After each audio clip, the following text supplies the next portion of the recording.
महाराष्ट्रातील जिल्हा परिषदा आणि पंचायत समितीचे निकाल हाती येत आहेत। आता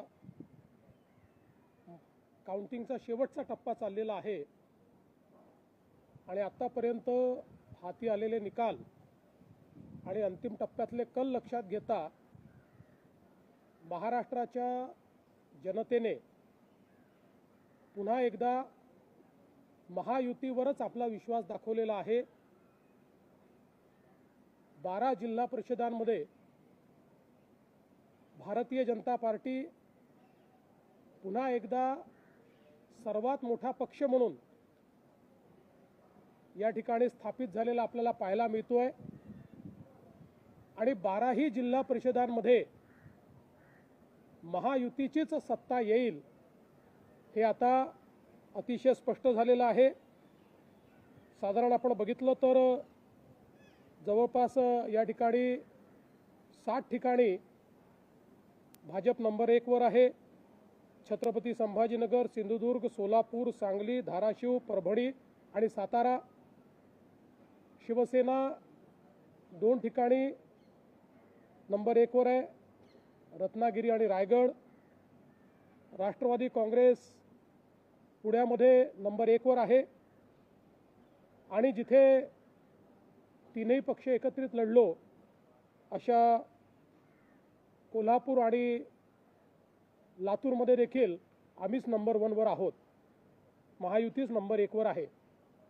त्यामुळे मला असं वाटतं की अतिशय चांगला अशा प्रकारचा हा कल समोर आलेला आहे। भारतीय जनता पक्षाकरता देखील आपला 2017चा रेकॉर्ड हा भाजपने तोडलेला आहे। 2017 साली या जिल्हा परिषदांमध्ये भाजपला 141 जागा होत्या। आता अजून निकाल पूर्ण व्हायचे आहेत, पण घोषित झालेल्या निकालांमध्येच 236 जागा या भाजपला मिळालेल्या आहेत आणि भाजप हा नंबर 1 पक्ष म्हणून या ठिकाणी एस्टॅब्लिश झाला आहे। आपण जर पंचायत समितीचा विचार केला तर पंचायत समितीच्या आत्तापर्यंत घोषित जागा ज्या झालेल्या आहेत त्याच्यामध्ये 2017 साली भाजपला एकूण सगळ्या जागा मिळून 284 जागा होत्या, पण आतापर्यंतचा जो कल आहे त्यात 410 जागा भाजपला मिळालेल्या आहेत। त्यामुळे एक मला असं वाटतं मोठी उडी ही भारतीय जनता पक्षाने मारलेली आहे आणि तशीच आमच्या मित्रांनाही चांगल्या जागा या ठिकाणी मिळालेल्या आहेत। साधारणपणे आपण 125 पंचायत समितीचा जर कल बघितला तर या 125 पैकी साधारणपणे 50 या पंचायत समिती भारतीय जनता पक्षाकडे असतील, 26 शिवसेनेकडे असतील, 23 राष्ट्रवादी काँग्रेसकडे असतील। बाकी मग आपण विचार केला तर एक 7 ते 8 काँग्रेसकडे, 7 ते 8 शरद पवार यांच्या पार्टीकडे आणि उबाठाकडे 5 अशा पद्धतीची आत्ताची परिस्थिती आहे। त्यामुळे इथे देखील आपण जर विचार केला तर महायुतीला 125 पैकी 100च्या वर पंचायत समिती जिंकता आलेल्या आहेत। ही देखील मला असं वाटतं एक अत्यंत महत्त्वाची गोष्ट आहे। दुर्दैवाने या निवडणुकीच्या दरम्यान आमचे महायुतीतले एक वरिष्ठ नेते अजितदादा पवार यांचा दुर्दैवी मृत्यू झाला। त्याचंही एक प्रकारे दुःख आम्हा सर्वांना आहे। मी स्वतः हा निर्णय केला होता की त्यामुळे मी प्रचार करणार नाही, त्यामुळे मी फक्त एक आव्हानाचा व्हिडिओ हा सगळ्या जिल्हा परिषदांमध्ये केला होता। पण एकूणच जी काही महाराष्ट्राच्या ग्रामीण भागाची मानसिकता आहे ती मानसिकता यातनं पूर्णपणे समोर आलेली आहे। पहिले नगरपालिका, मग महानगरपालिका आणि आता जिल्हा परिषदा या सगळ्या निवडणुकातून महाराष्ट्र सरकारने केलेलं जे काम आहे या कामावर एक प्रकारे जनतेने शिक्कामोर्तबच केला आहे असं मी स्पष्टपणे म्हणेन।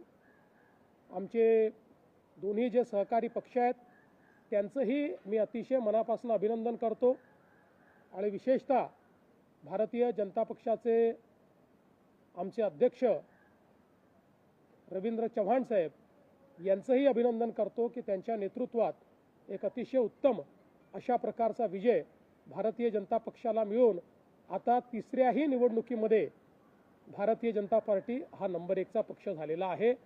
महाराष्ट्राच्या जनतेचे देखील अतिशय मनापासून आभार मानतो आणि त्यांच्या आशा आकांक्षा पूर्ण करण्याकरता आम्ही योग्य अशा प्रकारचा कारभार चालवू हे आश्वासन देखील त्यांना देतो। आज महाराष्ट्र में जिला पंचायत के चुनाव हुए।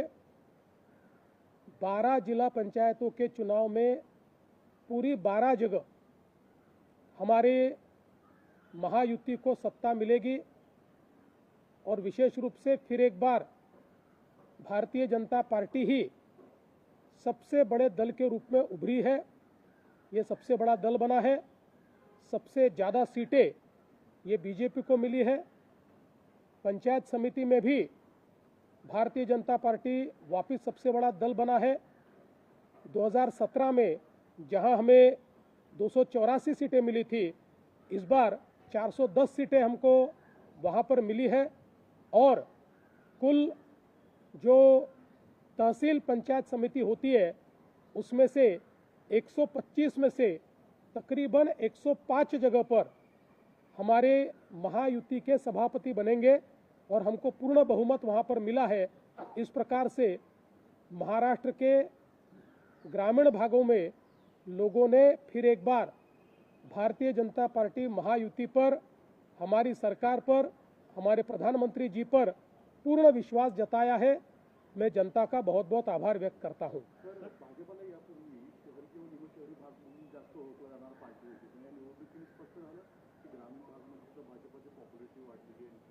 2017 साली देखील आम्ही अतिशय चांगली मुसंडी ग्रामीण भागात मारली होती। 2014 असेल, 19 असेल किंवा 24 असेल, आम्ही ग्रामीण भागात विधानसभेत अतिशय चांगला विजय प्राप्त केला होता। पण यावेळी मात्र त्याहीपेक्षा मोठा विजय मिळालेला आहे। त्यामुळे हे तर आम्ही 2014 सालीच जे मिथक होतं की भाजप हा शहरी किंवा निमशहरी पक्ष आहे हे आम्ही तोडलं होतं, ते 17 मध्ये आम्ही अधोरेखित केलं आणि आता मात्र पूर्णपणे आम्ही ते स्थापित केलेलं आहे की भारतीय जनता पार्टी शहर, निमशहर आणि ग्रामीण अशा सगळ्या भागात नंबर 1चा पक्ष आहे। सर, तुम्ही महाविकास आघाडी समितीचा उल्लेख केला। 284 जागा 2017 साली होत्या, आता ते 400 च्या वर गेले। सातत्याने हा ग्राफ वाढतो, त्याची कारण काय? मला असं वाटतं की हा जनतेचा विश्वास आहे।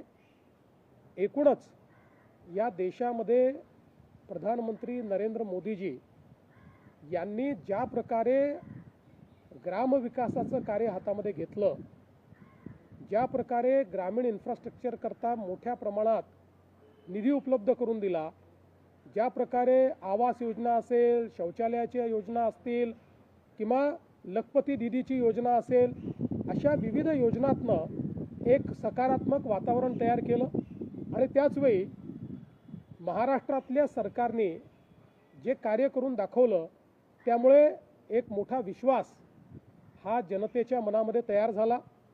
आज प्रत्येक जिल्ह्यामध्ये भारतीय जनता पार्टी असेल किंवा आमचे मित्रपक्ष असतील यांना एक प्रचंड समर्थन मिळतं आहे आणि त्याचाच परिणाम आहे की इतकी मोठी भरारी आम्ही या ठिकाणी मारली आहे।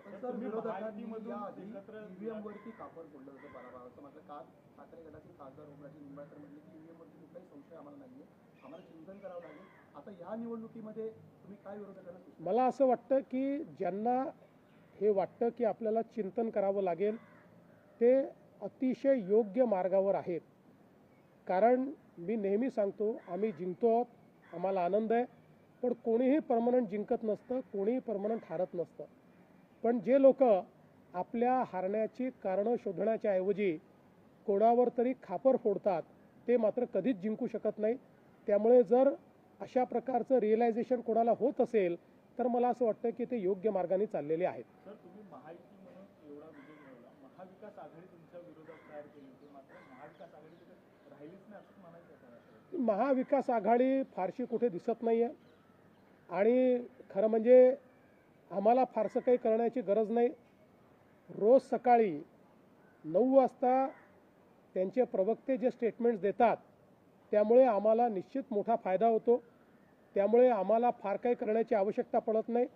रोज त्यांची मतं कमी करण्याचं काम हे त्यांच्याच माध्यमातून होतं आणि आपणही लोक त्या ज्या काही त्यांचे काही जे काही स्टेटमेंट्स असतात की ज्याला कुठलाही अर्थ नसतो, ज्याला कुठलीही सत्यता नसते, ज्याला कुठलंही बेसिस नसतं, याला इतकी व्यापक प्रसिद्धी देता की त्यामुळे उलट आमचंच काम होतं आणि लोकांचा त्यांच्यावरचा विश्वास रोज कमी होत जातो.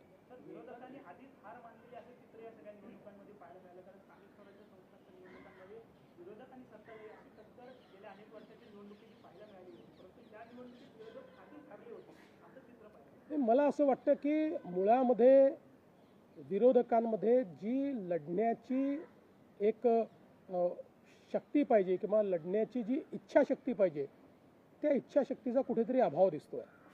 शेवटी विरोधी पक्षात काम करत असताना जनतेमध्ये जाऊन आपल्याला त्या ठिकाणी काम करावं लागतं, जनतेचा आवाज बनावा लागतो. पण विरोधी पक्ष हा केवळ माध्यमांमध्ये दिसतो. विरोधी पक्ष कुठेही जनतेत दिसत नाही. तो जोपर्यंत माध्यमांमध्ये आहे तोपर्यंत जनता त्यांच्यासोबत जाणार नाही. आज आमच्या पुढे या समितीने आपला अहवाल सादर केलेला आहे. आता हा जो अहवाल आहे हा अहवाल आमच्या मंत्रिमंडळापुढे आम्ही मांडू.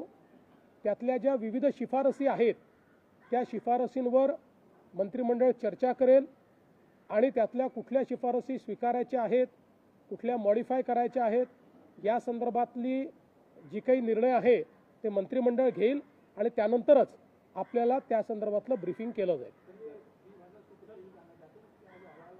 देखिए, हमने जो कमेटी तैयार की थी उस कमेटी ने आज हमको रिपोर्ट दिया है. ये जो रिपोर्ट है अब कैबिनेट के सामने जाएगा. इसको स्वीकारने का या उसमें कोई मॉडिफिकेशन की आवश्यकता होगी या उसको पूर्ण रूप से स्वीकारना है, इसके ऊपर कैबिनेट निर्णय करेगा. उसके बाद आपको इसकी पूरी जानकारी दी जाएगी.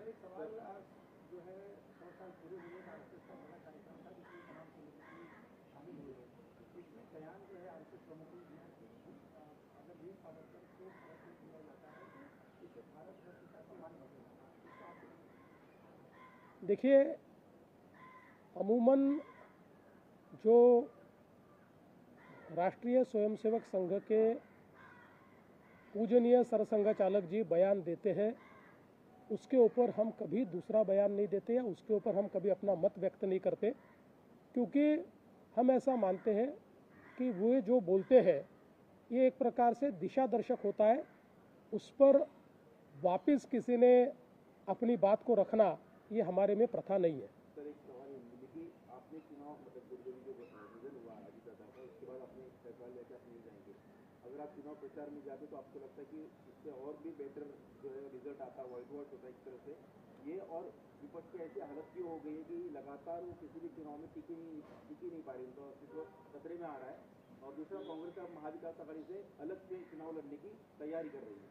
देखिए, मैंने बहुत सोच समझकर ये निर्णय किया था कि अजीत दादा जो हमारे सहयोगी थे, हमारे मित्र भी थे, हमारे उप मुख्यमंत्री भी थे, उनका निधन होने के बाद मैं उसके आगे प्रचार नहीं करूंगा. तो मुझे ऐसा लगता है कि एक बार ये निर्णय लेने के बाद उसमें फ़ायदे नुकसान का कोई विषय नहीं होता, उस प्रकार से विचार भी नहीं किया जाना चाहिए. मुझे लगता है कि जो रिजल्ट आया है उससे मैं समाधानी हूँ. सार्वजनिक संस्थांच्या या निवडणुका पाहता आता काँग्रेस कुठेतरी एकला चळवळच्या भूमिकेमध्ये दिसून येते, कारण की आता त्यांच्याकडून अशा पद्धतीची वक्तव्य देखील यायला सुरुवात झाली आहे. बघा, शेवटी काँग्रेसने काय करायचं हा त्यांचा निर्णय आहे. अनेक वेळा अशा पद्धतीचा निर्णय घेत असताना असं लक्षात येतं की अशा प्रकारच्या अलायन्सेसमध्ये फायदा होत नाही आहे, त्यावेळी अशा प्रकारचा निर्णय कुठलाही पक्ष घेतो. मला असं वाटतं की कदाचित काँग्रेसला हे रिअलायझेशन झालं असेल की त्यांनी ज्या प्रकारच्या युत्या केल्या किंवा ज्या प्रकारचे अलायन्सेस केले, ज्या प्रकारची युती केली, त्यांनी त्यांचं नुकसान झालं, त्यांचा फायदा झाला नाही, म्हणून ते निर्णय करत असतील. त्यांचा व्यक्तिगत तो निर्णय आहे, त्याच्यावर माझी कुठली टिप्पणी नाही. तब्येत खालावलेली आहे, त्यांना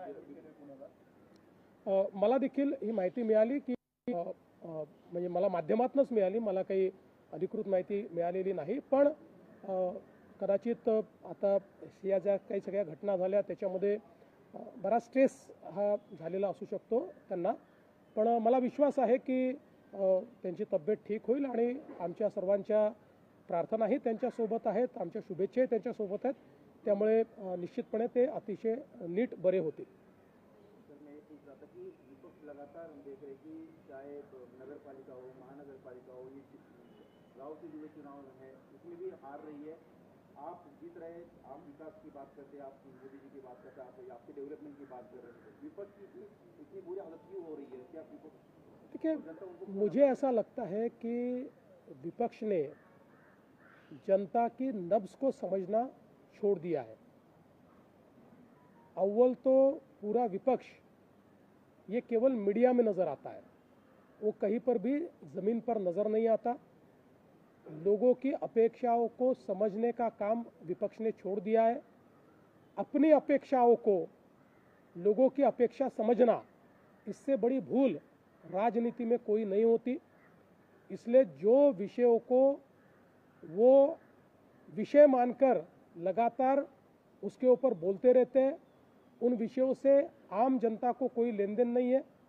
जिस प्रकार से बिना कारण के बहुत ही ओछी राजनीति करते हुए प्रधानमंत्री जी पर वे टिप्पणी करते हैं, ये भी जनता को पसंद नहीं है.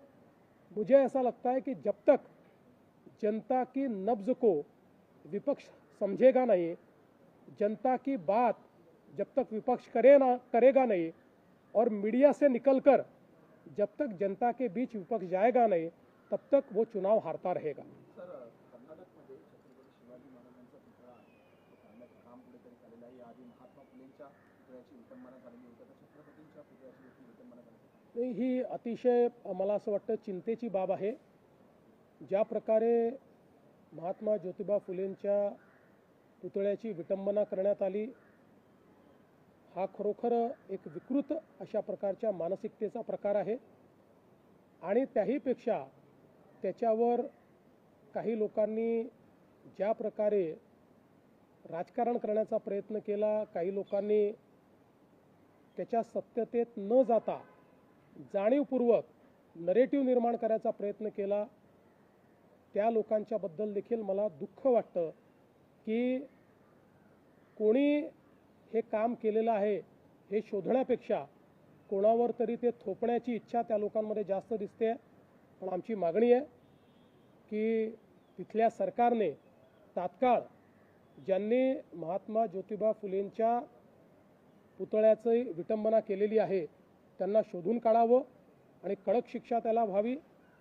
कर्नाटकचं जे आपण सांगितलं, मला आत्ता त्याची पूर्ण माहिती नाही आहे.